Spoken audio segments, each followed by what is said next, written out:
Hello lads, welcome back to the full-time show. Today we have our UFC 269 predictions. Now, this may be the biggest card of the year. Well, maybe not in terms, it could be in terms of name show. Poirier is a pretty big star these days. But yeah, it was going to have Edwards and Masvidal on, but Masvidal had to pull out.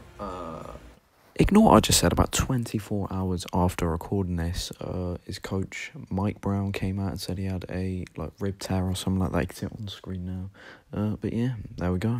No clue why. I hope they reschedule it. Of course, Leon Edwards wants his title shot, but he deserves it. But he ain't gonna get it. We know this already. I believe I deserve a title shot next. So today we're gonna get our predictions and we're gonna react to this once 269's done. So yeah.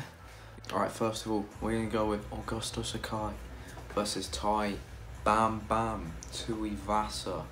Now, I'm not gonna pretend I know much about Augusto Sakai. If I'm right, he fought what's that? He's like Bulgarian or something, the really tough one. What's his name? He hasn't fought in a while. He fought him. Then he had two main events in a row versus Overeem and Rosenstrike, which he lost both by knockout. I believe he was doing quite well in the Overeem fight, before he did. But another big power punch in terms of, well, not in terms of, in Tuivasa. And I don't know.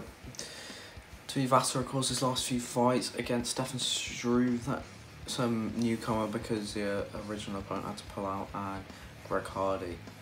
Now, I just think it's going to be a flash KO from Bam Bam. That's it. Pedro Munoz versus Dominic the Dominator Cruz. Now, Dominic, he's one of my favourite UFC fighters of all time. Sad to see him. Why is he on the prelims, man? Get him on the main card. That was Sean O'Malley on the main card. He hasn't even got a ranking. Like, yeah. But Pedro Munoz, for me, it depends what game plan he comes out with. Because, like, a few years ago, Dominic wins this easily. But is he the same fighter he was? We saw in the Casey Kenny fight, I thought he won all 3 rounds in that fight. So, yeah, I mean, it wasn't really that much impressive. I think Henry Cejudo has, like, set the blueprint on how to beat Dominic Cruz. And he is going to have, of course, ring rust. Because he's only fought, like, twice since losing to Garbrandt at the end of 2016. So, I'm going to go Dominic Cruz. I don't know, I just, yeah. Go on, I like him. Munoz, if he keeps with the leg kicks, he will win. But I'm going to go Dominic Cruz. And Ige versus Josh Emmett. Now, Josh Emmett hasn't fought since he fought Shane Burgos, which he won. Ige, like, this is how stacked this card is.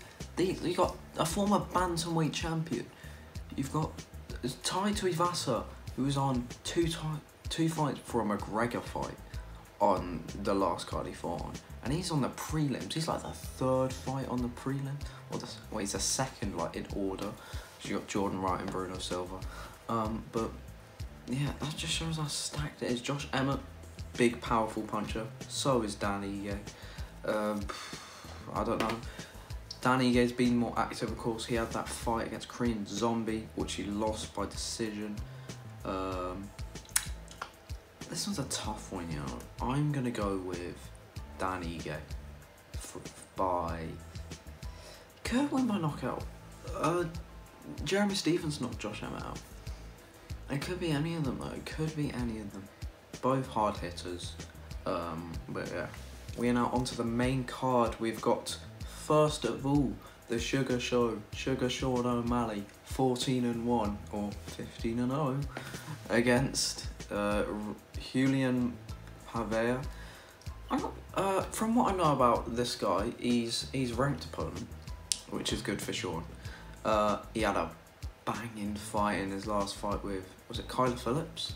He got, like, dropped in the first, and then he came back and won. Sean, last fight against, and I believe he fought a lot of his career at flyweight, so And Sean, last fight against Chris Mutino, just the accuracy of Sean is phenomenal. And like the diversity of strikes, it's just phenomenal. I'm gonna go, I know a lot of people, I'm gonna go with Sean round 3 KO, like later on. We've got Kaya Kara-France versus Cody Garbrandt, the flyweight debut of No Love.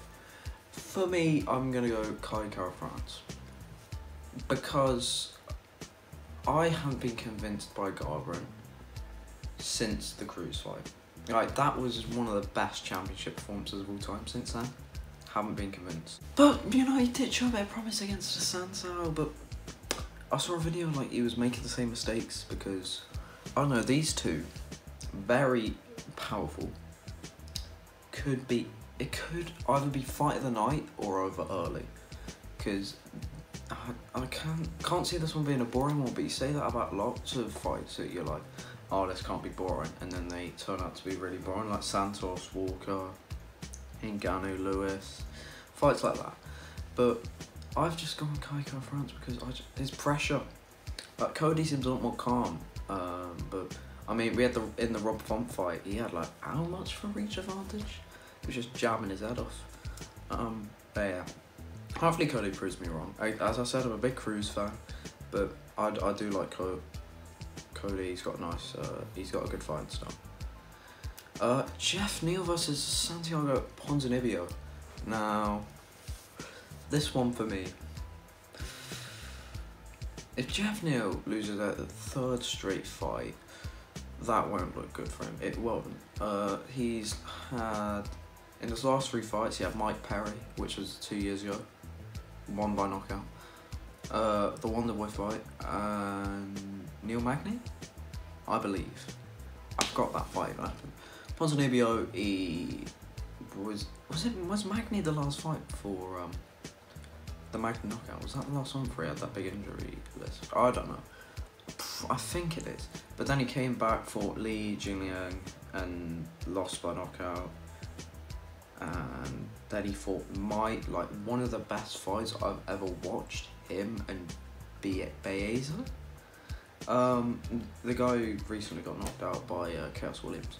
But for me, depends if Jeff Neal's head's in the game, because Ponzinibbio, his pressure might be a bit too much. I'm going to go with Ponzinibbio on this one. But Jeff Neal, he could get a flash KO just like Li Jingliang did.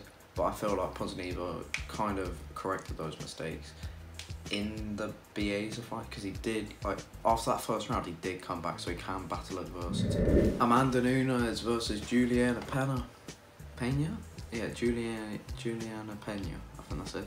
Supposed to fight back here in Houston, didn't.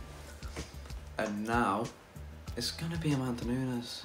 Like, no one should doubt her anymore. I don't know why. I doubted her a bit going in. Not like I didn't think she'd win into the Megan Anderson fight, just because of like height and reach and like pure size. But she just dominated. Like, I still had her to win, but I thought it was gonna be harder than she thought. No, she made it look easy. But yeah, Pena, she's like, remember the Miesha Tate fight, right? She stuffed the takedowns and beat her up on the feet. That's what's gonna happen in this fight. 1st round or 2nd round. Charles Oliveira versus one of my favourite fighters, Dustin the Diamond Poirier. These two have been in the UFC for time, like 10 years. 10 years, they both worked so hard to get the title shots. I believe the 3 top fighters it took the longest time to get a title shot, Charles Oliveira, Michael Bisping, my favourite fighter in UFC history, and Dustin Poirier.